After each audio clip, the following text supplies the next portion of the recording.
रास्ते में हमें क्या दिखाई दे रहा है? रास्ते में हमें एक गुफा दिखाई दे रही है। आप देख पा रहे हो, ये कोई गुफा है।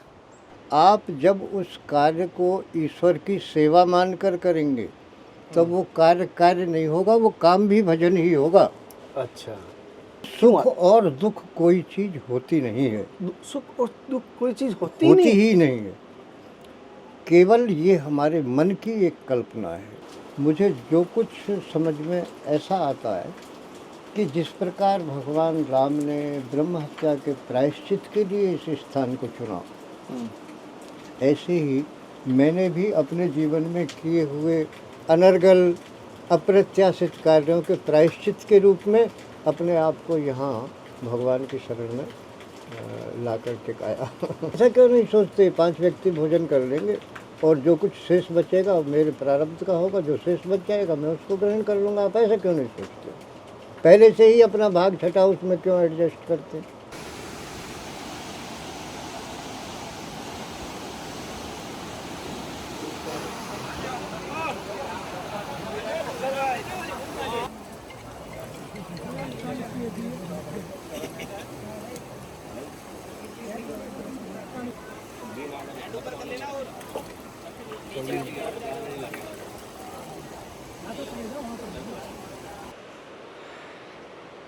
नमस्कार साथियों, आपका दोस्त, आपका भाई, आपका साथी, संतों के चरणों का दास, मैं कन्हैया शर्मा। उत्तराखंड की यात्रा में आज मैं आपको एक ऐसे संत के, बुजुर्ग संत के दर्शन करवाने वाला हूँ जिनकी उम्र 90 साल से प्लस है। उनके जीवन का अनुभव, और वो यहाँ पर देवप्रयाग में तपस्या कर रहे हैं। जैसे आप देख पा रहे हो, माँ गंगा के मैं आपको दर्शन करवा रहा हूँ, या माँ गंगा के दर्शन कर पा रहे हो। और ये देवप्रयाग है। देवप्रयाग के बारे में आपने सभी ने सुना है। और यहाँ पर मैं उन संतों के दर्शन के सत्संग के लिए आया हूँ। उनका शरीर तो वृंदावन से ही है और वो यहाँ तपस्या कर रहे हैं। उनके दर्शन के लिए हम चल रहे हैं उनकी कुटिया तक। आप भी हमारे साथ आ जाइए। और अभी बारिश के मौसम में किसी पेड़ को छूना यानी खतरों से बचा हुआ नहीं है, क्योंकि यहाँ पर बिच्छू कांटी बहुत ज़्यादा है, तो थोड़ा सा पेड़ों को छुएंगे नहीं हम। और देख पा रहे हो,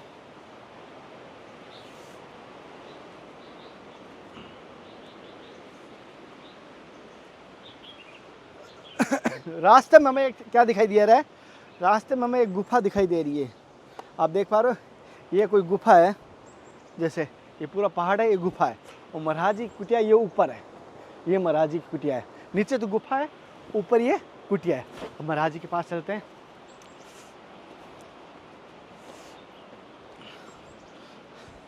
साथियों, एक बात और बताना, जो हम धर्म की यात्रा में जो संतों के दर्शन करवा रहे हैं, जो संघर्ष करके उत्तराखंड की आपके कहने पे आ गया, तो कैसी लग रही है यात्रा? कमेंट करके ज़रूर बताना।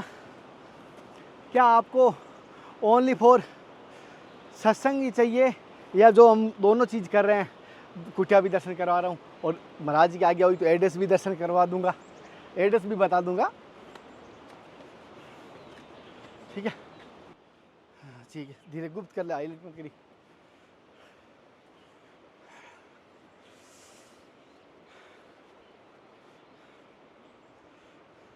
ऐसा कोई विशेष हो तो बता देना। जी महाराज, बस ऐसा ही है।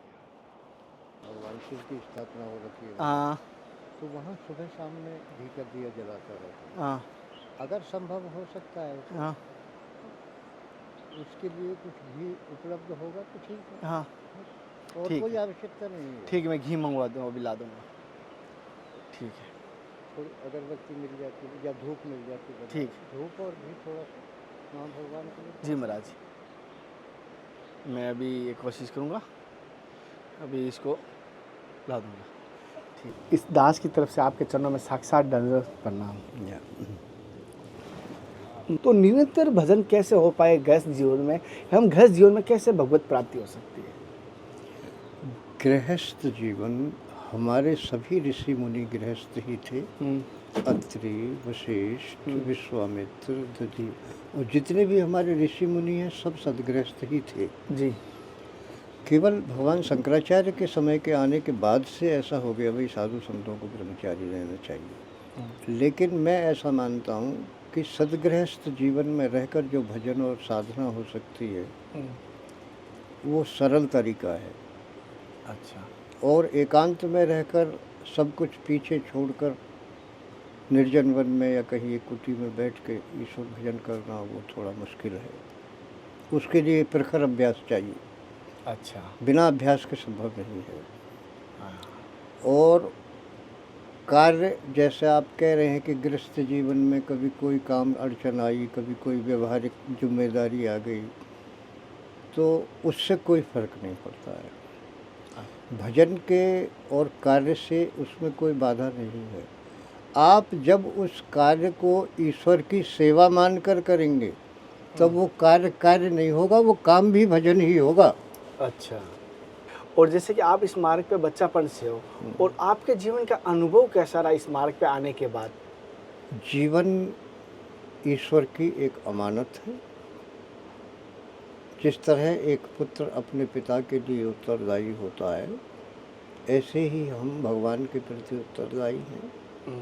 मानव देह संसार में विषय भोगों को महत्व देने के लिए नहीं है, ईश्वर प्राप्ति के लिए है। अच्छा। और उसके लिए सबसे मुख्य बात है जीव के अपने जो प्रारब्ध, अपने जो संस्कार हैं, वो उसमें महत्वपूर्ण भूमिका अदा करते हैं। अच्छा।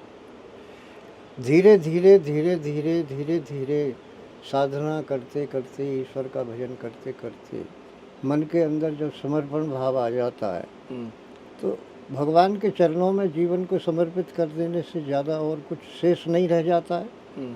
बस वहाँ समर्पण से भाव ये होगा कि समर्पण आने पर हमारा अहंकार नष्ट हो जाएगा। अच्छा। ईश्वर की शरण में जाने से हमारा जो अहंकार है वो नष्ट हो जाएगा और सब कुछ ईश्वरमय हो जाएगा। सब कुछ ईश्वर। गुरुजी, जैसे देखा हूँ बहुत सारे लोगों को एक जीवन में दुख होता है, और दुख का कारण ही मैंने देखा हूँ आशा है, या आशा बांध लेना या और अधिक आशा रख लेना। तो जीवन में आपकी दृष्टि से दुख की परिभाषा क्या है, और दुख क्यों? सुख और दुख कोई चीज़ होती नहीं है। सुख और दुख कोई चीज़ होती ही नहीं है। केवल ये हमारे मन की एक कल्पना है। सुख कुछ नहीं है और दुख कुछ नहीं है। आत्मज्ञानी के लिए, भगवान के भक्त के लिए सब कुछ सुख ही सुख है, दुख तो है ही नहीं। अच्छा। अच्छा, दुख है ही नहीं, सुख भी नहीं है। दुख ज्ञान की भूमिका में जाने पर, उच्च कक्षा में चले जाने पर सुख और दुख की परिभाषा समाप्त हो जाती है। अच्छा। वहाँ सुख और दुख रहता नहीं है। अच्छा। वहाँ तो जो भी कुछ है वो सब सुख स्वरूप ही है। अच्छा। आत्मानुभव, आत्मानुसंधान करने पर, एक सेकंड जी महाराज।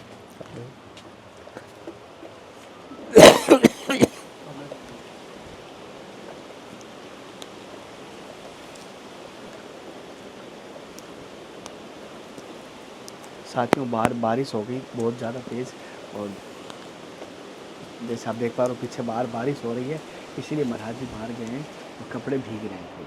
अब दिखाई दे रही बारिश। जब हमें जी महाराज अपने स्वरूप का बोध हो जाता है, जी जी, या हम उस रास्ते पर जब आगे बढ़ने लगते तो फिर सब कुछ सुख स्वरूप ही है। अच्छा। दुख कुछ नहीं होता है। जैसे कहना नहीं चाहिए, मनुष्य है तो इसमें कभी कभी पीड़ा भी आती है, जिसको देखिए, जब तक हमें देहाध्यास है कि मैं शरीर हूँ, हाँ, तब तक सुख दुख होता रहेगा। अच्छा। जब तक आपको सुख और दुख की अनुभूति होती रहेगी, जब तक देह का आभास होता है कि मैं शरीर हूँ, जब तक आप ये मानते हैं तब तक आपको सुख दुख होगा। अच्छा। और ये भान कैसे टूटती है मैं शरीर नहीं हूँ गुरुजी? ये कहने तो गुरु आवाज़ महाराज बैठो, बैठो आप लोग, बारिश हो रही है, कपड़े गीले हो जाएंगे। हाँ। जैसे हमें ये भान कैसे मिट जाए कि मैं शरीर नहीं हूँ, ये कैसे दूर हो सकता? अभ्यास से संभव है। अभ्यास से। देखिए, प्रातः स्मरामि संस्मरणात्म तत्वम, सच्चे सुखम परमहंस गतिम तुरीयम यत् स्वप्न जागर सुसुप्तवेत नित्यम तद ब्रह्म निष्कलम अहम नच भूत संग। मैं पंच महाभूतों का संभूत एक शरीर नहीं हूँ, मैं तो आत्मा हूँ। और निरंतर इसी चिंतन में रहने से स्वरूप का साक्षात्कार होना संभव है। अच्छा। आत्मचिंतन, मैं आत्मा हूँ, पंचभूत शरीर नहीं हूँ। अच्छा। महारानी मदालसा ने भी अपने पुत्र को ऐसा ही उपदेश दिया। शुद्ध हो से बुद्ध हो से निरंजन हो सी संसार माया पर निवृत्त हो सी। तू शुद्ध बुद्ध निरंजन आत्म स्वरूप है, संसार की माया से बिल्कुल परे है। तेरा इस पंच महाभूत भौतिक देह से कुछ लेना देना नहीं है। ये तो तेरे रहने का घर है। तो यही है।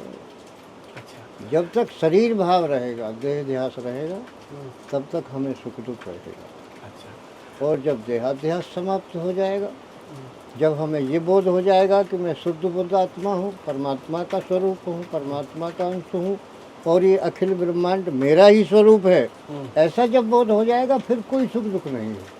अच्छा। और ये अभ्यास से होगा। हाँ।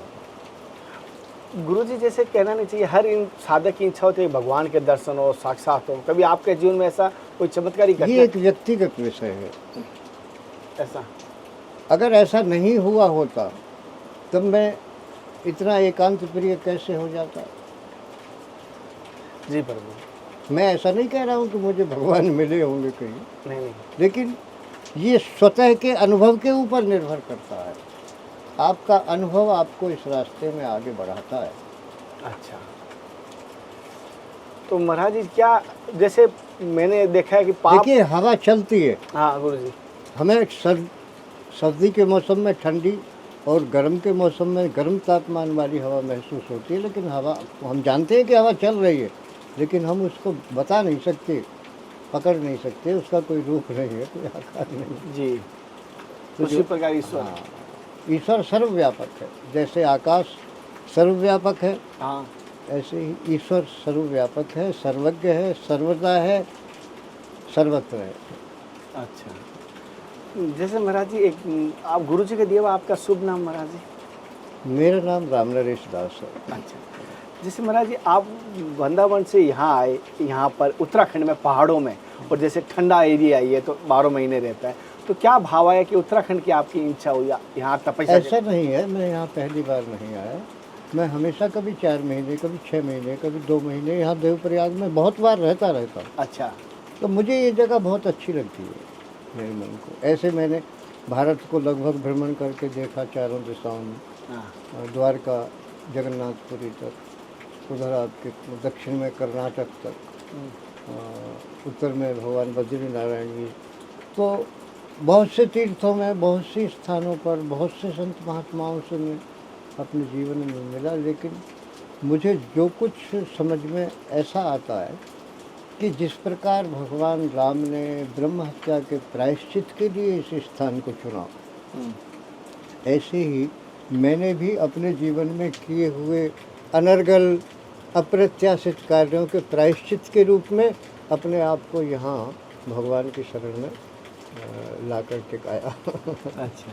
मैं भी ऐसा ही समझता हूँ, मैं भी एक जीव हूँ। मैंने भी अपने जीवन में कितने ही जान अनजान में अपराध किए होंगे, गलतियाँ की होंगी।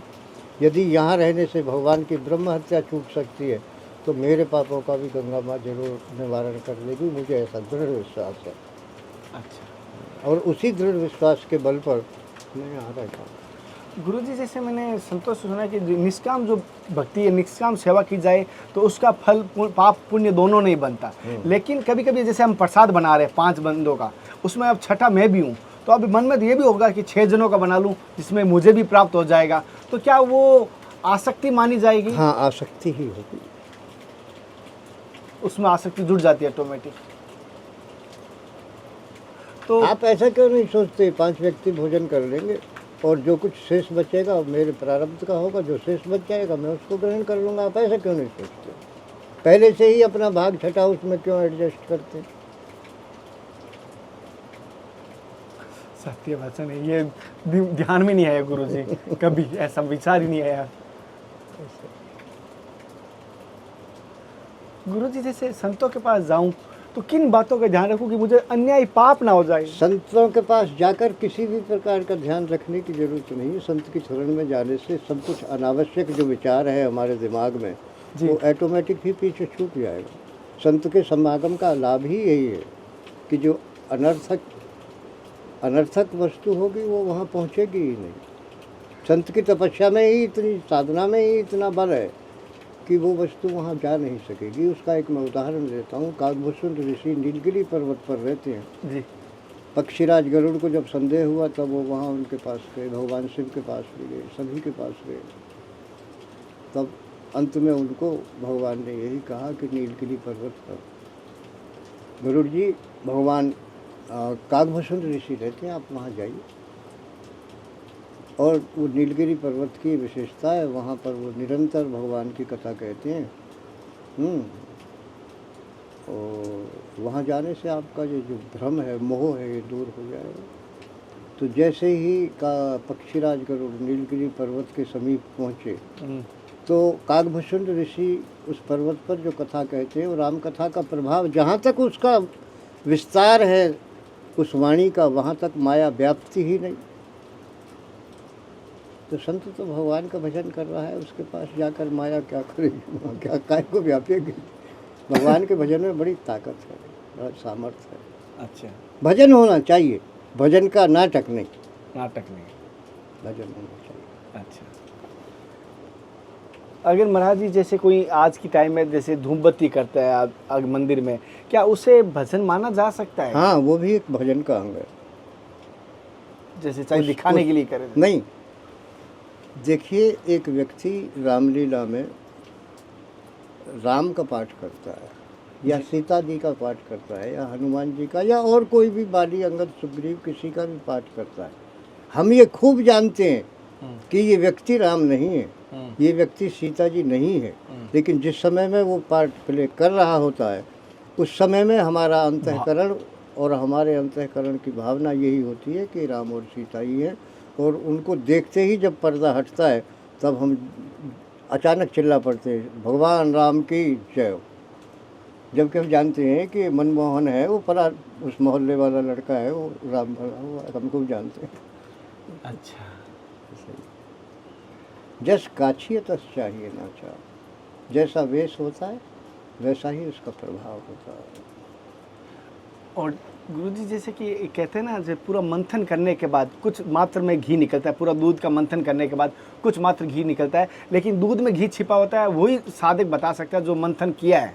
देखिए, ऐसा है, ये बहुत छोटी कक्षा की बात नहीं है, ये तो बहुत उच्च कक्षा की बात है।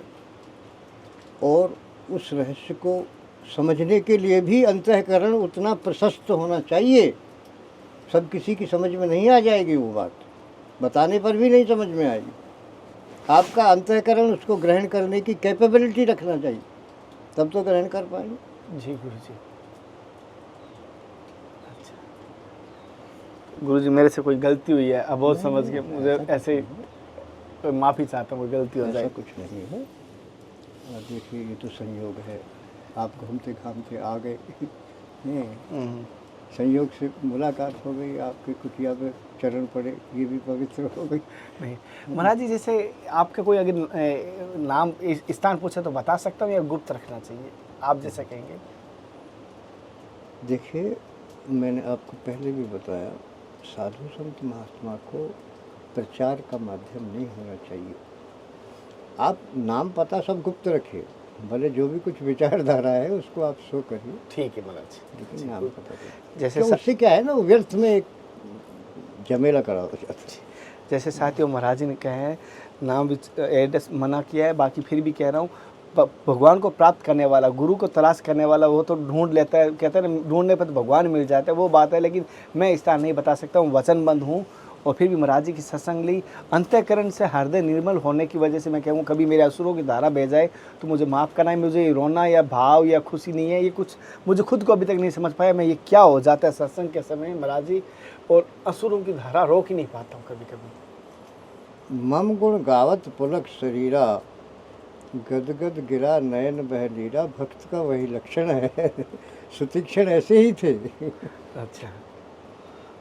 रामायण में तुलसीदास जो वर्णन करते हैं उससे ऐसा पता चलता है कि सुतीक्षण जब भगवान की आराधना करते जंगल में नाच रहे हैं, भगवान के अंतःकरण में नेत्र बंद करके, तो ये भक्त का लक्षण है, भक्ति का। और साथियों अगली ऐसे ही मैं लगातार आपको संतों के दर्शन करवाता रहूँगा। अभी तक आपने पूरा वीडियो देखा तो मुझे कमेंट करके ज़रूर बताना, और पूरा वीडियो की प्लेलिस्ट देखना चाहते हो उत्तराखंड की, वीडियो की डिस्क्रिप्शन में प्लेलिस्ट दे रहा हूँ, वो देख लीजिए। अगले दर्शन के साथ फिर मिलते, तब तक जय हिंद, वंदे मातरम, हर हर महादेव, हरे कृष्णा। हे नाथ, हे मेरे नाथ, मैं आपको बोलूँ नहीं, जय गुरुदेव, जय श्री कृष्ण, जय नाथ।